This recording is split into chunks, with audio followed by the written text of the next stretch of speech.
Heat wave again. Why don't they just switch them fans on? It'd be a lot more comfortable for everyone, wouldn't it? We're still outside of Accrington. Our daughter lives 15 minutes walk from here, so we've kind of used it as a little bit of a base, but we're heading up to Burnley later on, so we'll have a bit of a cruise. We've got one more job before we leave this area. There's my trolley all loaded up. Yes, it's the pram cover. We've removed the top of it, as you can see, it's ready to go. I've done the sides and I've done the bottom skirt as well, and they've come up quite well. Yes, quite well, and this is the perfect weather for getting them dried off, ready for reproofing them. So let's get around to our Laurens and I'll show you how I'm going to clean it. This was made and fitted when the boat was made, so it's 6 years old now. I don't think it had ever been cleaned until we bought it. When we got it last year, Charlie gave it a clean. She did a really good job as well. But over the winter, this is the inside. You get a bit of condensation on the inside, and this staining, it's from previous mould before we had it. Last year we killed all this with white vinegar, and it did improve the appearance a little bit, but it has stained. So we're going to go again, give it a scrub in that watering can there. It's water, and it's about 25% white vinegar, quite a strong mixture, and just stop any mould or algae from spreading. And we're going to turn it over, and bits of green just where water sits on it through the winter. So we're going to give all of that a scrub. Now this again, it's just a bucket of water. I've just got some washing liquid in there, or use a washing tab or whatever, and then it's going to get a thorough washing with a jet wash. Get all that detergent and vinegar out of it with fresh water. This is what stopped us doing it on the canal, really. You need to be near a water point, don't you? Go out that sun. You need to be near a water point, and don't want to commandeer it, you know, if it's a busy one, and have a jet wash going, people moor it, you know what it's like. So this was a good solution for us. I've got a few of the runners as well, Bob's runners, stops them slipping on the floor. They are machine washable, but while I've got the jet wash out, I've brought them round, just going to give them a jet washing off. Certainly going to dry in this weather, aren't we? Crack on then. Wow, a couple of hours work there. That's noticeably better already, right? Yeah, when it's all dried out, get it reproofed, it's going to look great, that, isn't it? Right, sun's terrible for filming. I'm going to give them an hour, just let some of that water evaporate out so they're not as heavy. Going back to the boat, get the cover on, get a couple of days to dry out, and then we'll treat it. Cool, blimey, that was hard work, pulling that trolley back. Right, so we've got a little bit of damage there. It's always been there. I knew I had some of this, just found it out now. I've used it successfully for repairing a hole in a tent. And if this doesn't work, I've also got some other stuff which is for repairing like Gore-Tex jackets and the like. So I'll get this little bit of tape, see if I can just get it in there, just stop that spreading. We'll see how that goes. I think that's going to be alright.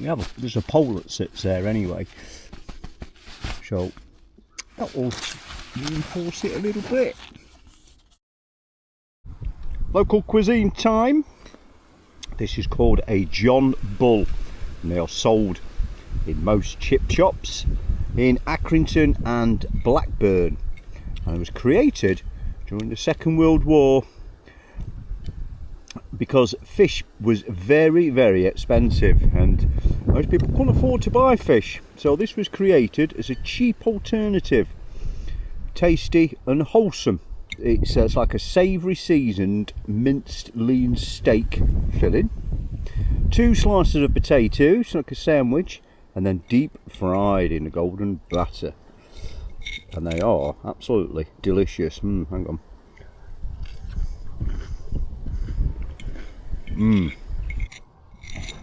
Yes, really, really tasty, really good. Sounds quite bland, doesn't it? Just minced beef, potato and deep fried, but it really is a savoury. It's lovely, absolutely lovely. Yeah, definitely have one of them again. 8 out of 10 all day long.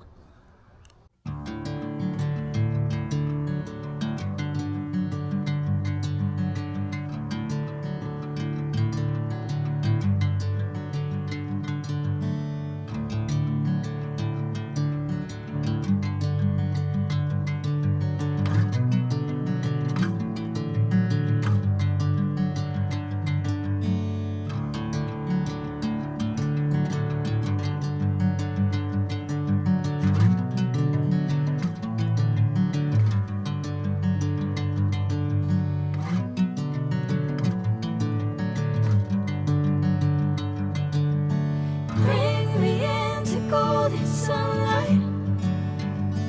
If I'm going with you, I know we'll get to the other side. Sinking in, I know this feels right. Catching a crazy love, moving through me like a wildfire, like a wildfire.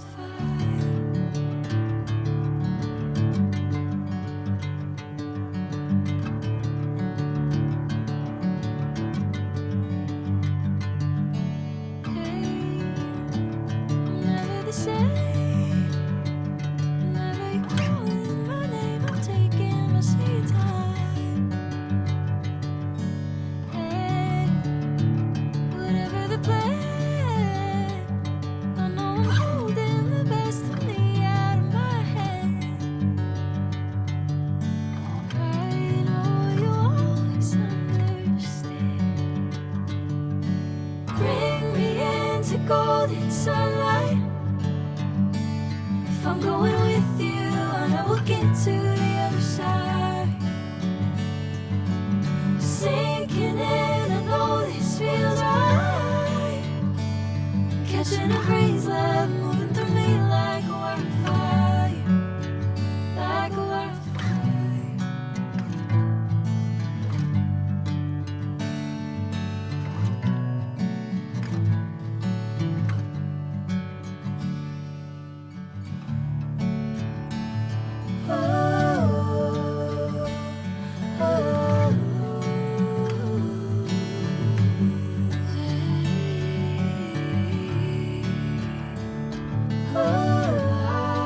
Howdy doody, doing some locking today, not for us. We're sat below Barrowford locks, 7 double locks as you know. And there's a fella just turned up, he's on his own, single landing. He'd used the boat's calendar, nobody on, no one to share with.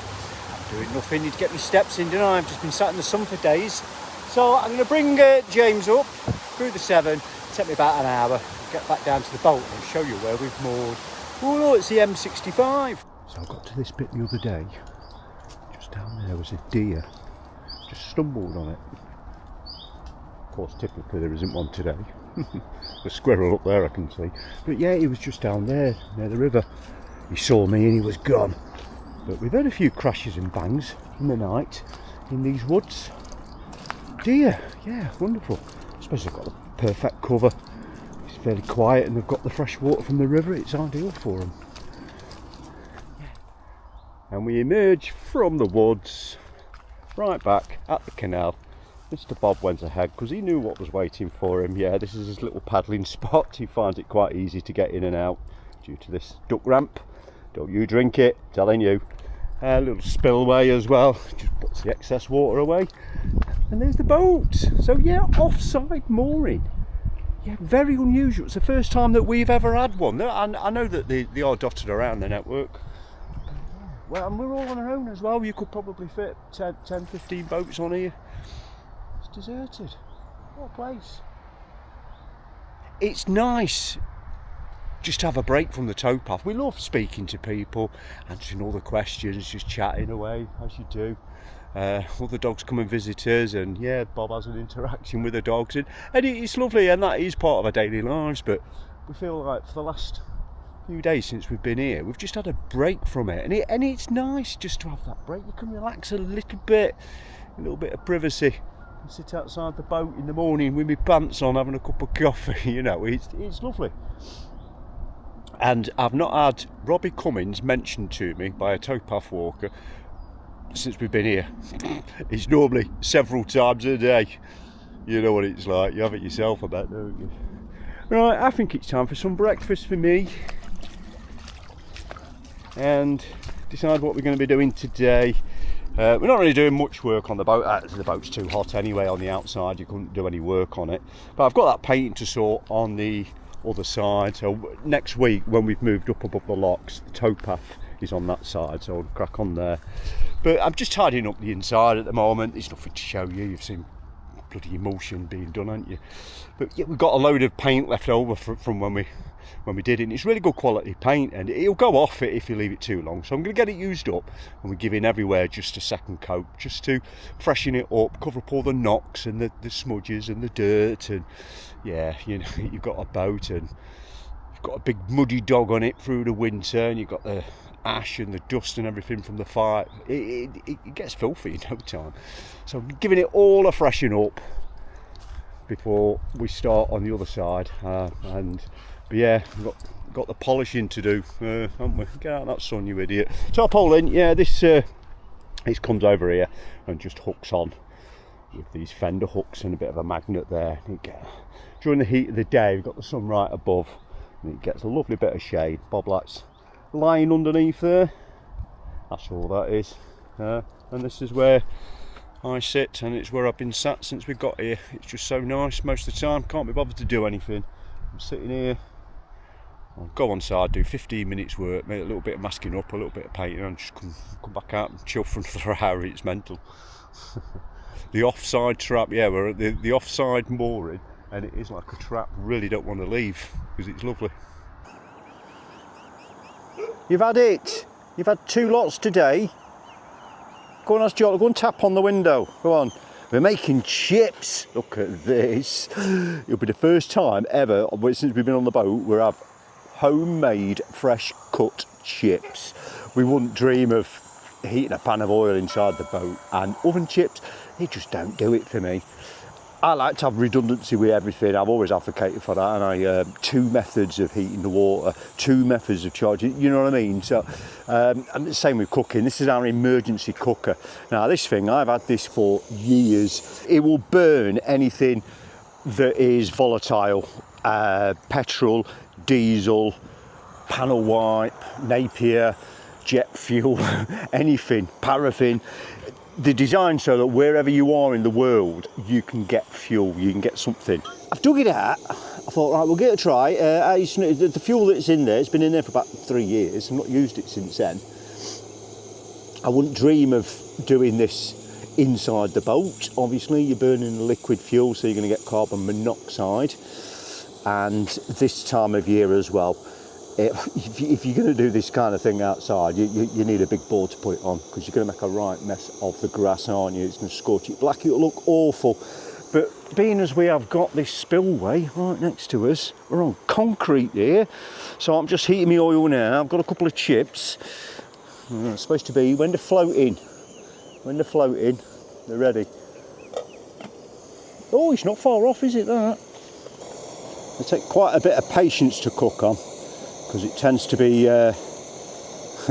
like a jet engine or nothing at all, which is fantastic for boiling water or melting snow and things like that. But I want to be careful that this oil does not get too hot. That will be a disaster. Come here, I'm hardly an advocate for safety, am I? Bloody sandals, fucking idiot.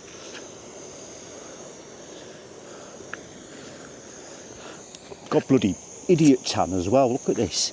The holes in my sandals. Oh dear. Oh, what we saying? I reckon they're about right. Right. To transfer them into my sieve now. You want a chip, Bob? You're not having a chip. Look at him, he's wet again. 5 times he's been in today.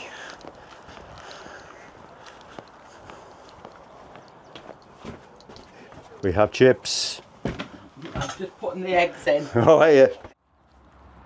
And these are our visitors, 2 or 3 times a day. The nest is round the corner, perhaps a quarter of a mile.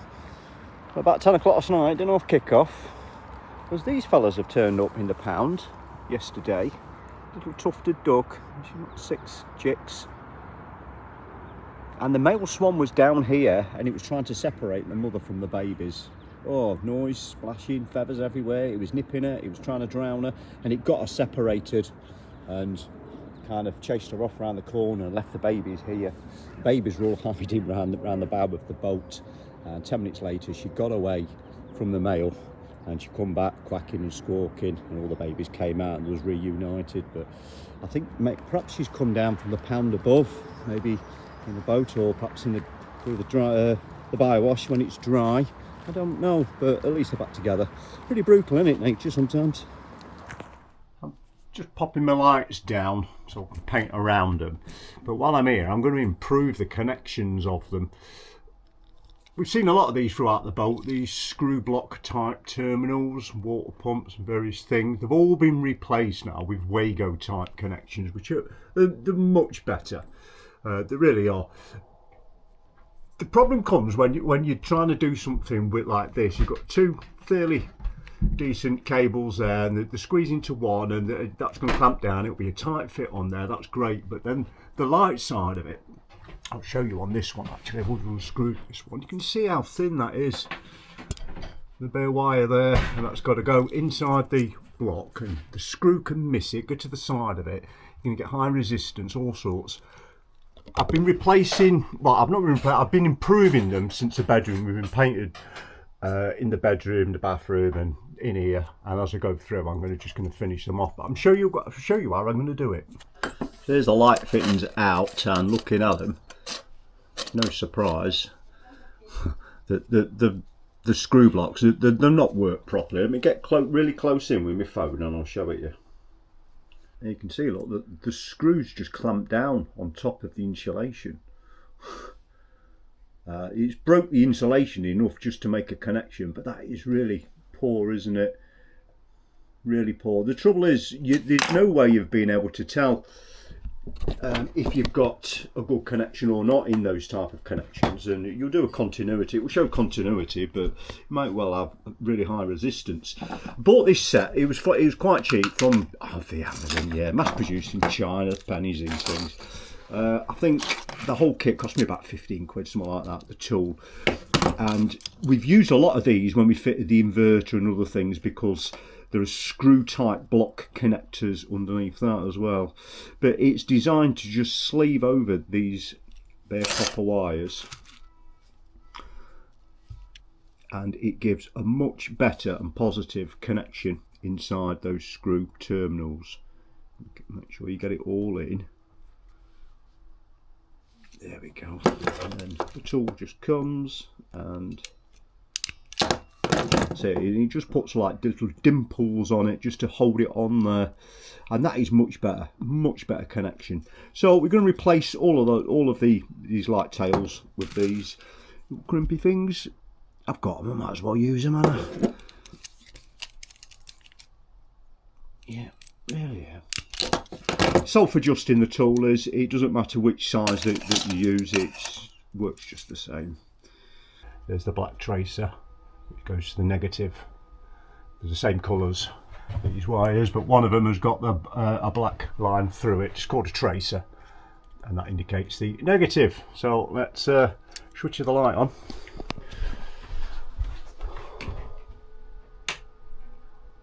There we go.